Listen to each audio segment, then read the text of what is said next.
नमस्कार दोस्तों, जन मुद्दों की बात धर्मराज के साथ मेरे शो में आप सबका स्वागत है। मिरर नाउ के अंग्रेजी पोर्टल पर एक बहुत ही महत्वपूर्ण खबर छपी है। शाहरुख खान की तस्वीर पर एक लाइन की खबर जिसमें लिखा है कि शाहरुख खान ने घोषणा किया है कि उन्होंने सिगरेट पीना छोड़ दिया है।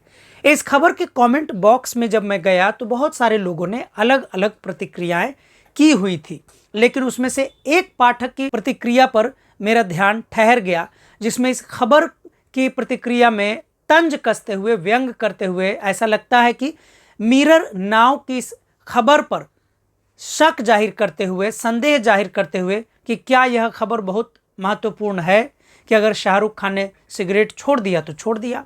लेकिन मुझे लगा कि नहीं, इस पर चर्चा बहुत ज़रूरी है।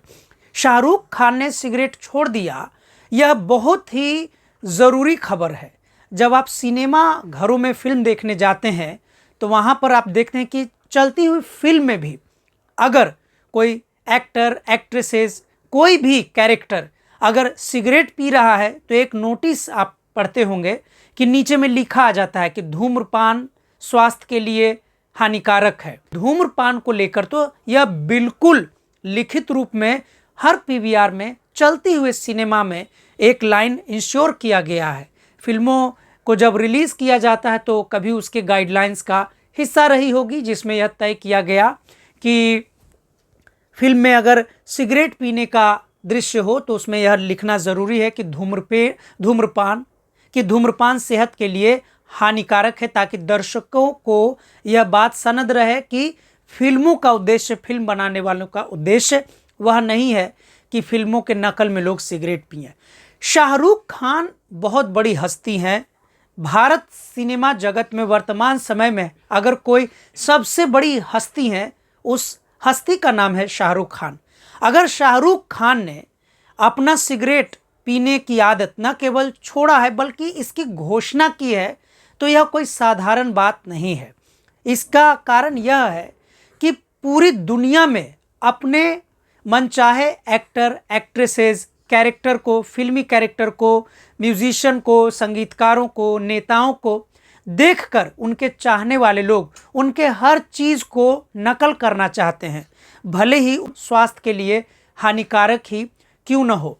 शाहरुख खान के बारे में यह चर्चा आए दिन अखबारों में होती है, आम है, और बहुत सारे बड़े बड़े फिल्म हस्तियों ने शाहरुख खान की जो सफलता है, सुपरस्टार यानी अभिनेता से महाअभिनेता, महानायक बनने तक का जो सफ़र है, नायक से महानायक तक बनने का जो सफ़र है, स्टार से सुपरस्टार बनने तक का जो सफ़र है, उसके बारे में कहा जाता है कि शाहरुख खान बॉलीवुड की दुनिया में बहुत ही मेहनती एक्टरों में से एक हैं। बल्कि वह बहुत ही सारे कैरेक्टर्स को, डायलॉग्स को, डांस को, हर चीज़ पे बहुत मेहनत करते हैं, बहुत समय बिताते हैं। लेकिन सबसे ज़रूरी बात यह है कि शाहरुख खान भले ही उनका एज 55 से ऊपर है, लेकिन आज भी वह सबसे अधिक संख्या में महिलाओं के सबसे चहेते कलाकार हैं। आज भी जो यंग खूबसूरत लड़कियां हैं, आए दिन अपने फेसबुक पर आई लव यू SRK लिख देती हैं और लिखती पाई जाती हैं। बहुत सारे लोग हैं जो शाहरुख खान को बहुत पसंद करते हैं। इसलिए शाहरुख खान की नकल में जो लोग सिगरेट पीना अपनी जवानी में शुरू किए होंगे, उनके लिए शायद यह खबर काम कर जाए कि जब उनके नायक ने ही, उनके महानायक ने ही सिगरेट पीना छोड़ दिया तो शायद उनके दर्शक, उनके चाहने वाले भी सिगरेट पीना छोड़ दें। DDLG जो दिलवाले दुल्हनिया ले जाएंगे, जिसके डायरेक्टर आदित्य चोपड़ा ने जब 1995 में यह फिल्म बनाई थी, और इस फिल्म में 1995 में करवा चौथ का एक दृश्य है। जब इस फिल्म में इंट्रोड्यूस किया गया था, दिखाया गया था, तब क्या बिहार और उत्तर प्रदेश के इतने बड़े आबादी वाले राज्यों में यह अनुमान था कि दिलवाले दुल्हनिया ले जाएंगे का यह छोटा सा दृश्य, करवा चौथ का दृश्य, फिल्मों से निकलकर पूरे भारतीय हिंदू समाज का हिस्सा हो जाएगा। इस कदर हिस्सा हो जाएगा कि इस पर एक पूरी इकोनॉमी आकर टिक जाएगी। करवा चौथ अब उत्तर भारत में एक बहुत ही बड़ा पर्व त्योहार के रूप में मनाया जाता है। मैं बिहार से आता हूँ। पति की लंबी आयु के लिए जो पर्व हमने बचपन में देखा लगातार, वह उसे तीज कहते थे।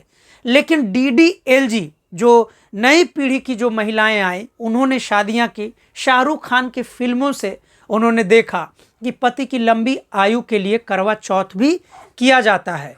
तो आप शाहरुख खान के उस एक दृश्य का महत्व इस बात से समझ सकते हैं कि जिस दृश्य के लिए आदित्य चोपड़ा, जो डायरेक्टर भी थे और इस फिल्म के लेखक भी थे, अपनी फिल्म को रोमांटिक बनाने के लिए, हिट बनाने के लिए उन्होंने करवा चौथ को दिखाया था।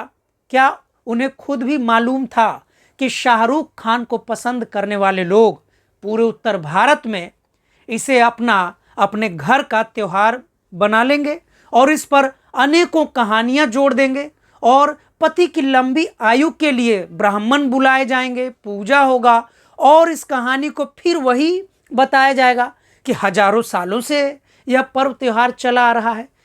समाज में जैसे भाषा सालों साल बदलती रहती है, पर्व त्योहार की प्रक्रिया भी बदल जाती है, अर्थव्यवस्था भी बदल जाती है। हमारे सामाजिक जीवन के अनुरूप हमारे अर्थव्यवस्था का रूप भी बदलता रहता है। शाहरुख खान भारत के उन चंद कलाकारों में से हैं जिन्होंने सामाजिक रूप से बहुत ज़्यादा भारतीय परिवेश को, कम से कम हिंदी पट्टी के प्रदेश को प्रभावित किया। शाहरुख खान, अगर आप उनके महत्व को समझते हैं तो आप यह समझेंगे कि शाहरुख खान महज एक कलाकार नहीं हैं, बल्कि भारतीय सिनेमा जगत के एक एम्बेसडर भी हैं। पूरी दुनिया में फिल्मी जगत में अगर देखा जाए, फिल्मी जगत की दृष्टि से देखा जाए, फिल्मी दृष्टि से देखा जाए तो भारत के सिनेमा के दूत के रूप में, एम्बेसडर के रूप में शाहरुख खान को देखा जाता है। ऐसा कहा जाता है कि शाहरुख खान की फिल्में बहुत अधिक विदेशों में भी पसंद की जाती हैं। शाहरुख खान की हस्ती अब कला जगत से निकलकर सामाजिक राजनीतिक जीवन तक जा चुका है। बल्कि शाहरुख खान की यह घोषणा कि उन्होंने सिगरेट पीना छोड़ दिया है, कहीं ना कहीं बहुत बड़े स्तर पर सिगरेट कंपनियों पर भारी पड़ेगी। यह अलग बात है कि उन्होंने यह नहीं बताया है कि वे किस कंपनी की सिगरेट पीते थे। ऐसे दौर में जब पान मसाला गुटखा के प्रचार को लेकर जब दक्षिण भारत के बड़े बड़े कलाकारों ने पैसे मिलने के बावजूद, करोड़ों रुपए के ऑफर के बावजूद पान मसाला गुटखा इत्यादि के विज्ञापन करने से इसलिए मना कर दिया क्योंकि उन्हें इस बात का एहसास था कि उन्हें मानने वाले, उनके चाहने वाले दर्शक उनके नकल में पान गुटखा मसाला खाएंगे और उनके स्वास्थ्य पर इसका हानिकारक प्रभाव दिखेगा। तो इसके नकल में भारतीय बॉलीवुड में भी, हिंदी बॉलीवुड में भी यह चर्चा होने लगी कि अजय देवगन जैसे लोग, अनिल कपूर जैसे लोग, शाहरुख खान जैसे लोग, जिनके पास पहले से ही खरबों रुपए की संपत्ति है, वह अपने चाहने वाले युवाओं को क्यों बरगलाते हैं, वो क्यों पान मसाला का विज्ञापन में शरीक होते हैं। क्योंकि जो पान मसाला बनाते हैं कंपनियां, उनको भी पता है कि अगर वो पान मसाला बनाने वाली कंपनियों के मालिक खुद भी अगर अपना प्रचार करें तो उन पान मसाला का प्रचार नहीं होगा। लेकिन जब बड़े बड़े स्टार उनके पान मसाला को खाते विज्ञापन में दिखेंगे, चाहे वह असली होता हो या आर्टिफिशियल इंटेलिजेंस यानी कंप्यूटर के द्वारा होता हो, मुझे तो नहीं लगता है कि अजय देवगन अपने वास्तविक जीवन में कोई पान मसाला खाते हो, भले ही उन्होंने कितना भी पान मसाले गुटखे का विज्ञापन किया है। ऐसे में जहां पर अब यह पान मसाला गुटखे का, सिगरेट का विवाद, तमाम सारी चीज़ें इन बड़े बड़े कलाकारों के द्वारा विज्ञापन किए जाने पर विमर्श हो रहे हैं, इस पर वाद विवाद हो रहा है, विवाद हो रहा है, कंट्रोवर्सी हो रही है। ऐसे में शाहरुख खान का यह घोषणा कि उन्होंने सिगरेट पीना छोड़ दिया है, जाहिर सी बात है उनके बहुत सारे, भारत के बहुत सारे चाहने वालों के लिए एक अच्छा संदेश देगी। और हो सकता है बहुत सारे लोग जिन्हें सिगरेट छोड़ने की तमन्ना होगी, छोड़ने की ज़रूरत होगी, डॉक्टर ने कहा होगा कि अब से आप सिगरेट मत पीजिए और वो चाह के भी सिगरेट नहीं छोड़ पा रहे होंगे और वो शाहरुख खान के फ़ैन होंगे, तो शायद वह अपने मन पसंदीदा कलाकार को देखकर ही सिगरेट पीना छोड़ दें। क्या हो अगर बॉलीवुड का हर बड़ा बड़ा कलाकार पान, गुटखा, मसाला इत्यादि के जो वे प्रचार करते हैं, ऐसे ही घोषणा कर दें।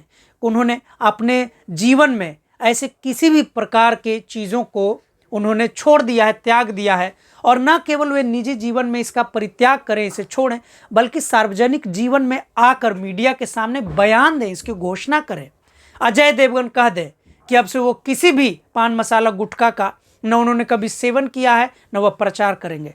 जाहिर सी बात है, ऐसे में भारत के बहुत सारे युवा, कम उम्र के लड़के जो इन बड़े बड़े कलाकारों की नकल में सिगरेट पीते हैं, नकल में पान गुटखा खाते हैं, विज्ञापन देखने के बाद शायद उनकी ज़िंदगी के कुछ वर्ष और बच जाए। इसीलिए मुझे लगता है कि शाहरुख खान का यह घोषणा, शाहरुख खान की यह बात कि उन्होंने सिगरेट पीना छोड़ दिया है, एक साधारण खबर नहीं है। आज के लिए इतना ही, हम आगे फिर मिलेंगे अगले मुद्दे पर। तब तक के लिए शुक्रिया, धन्यवाद।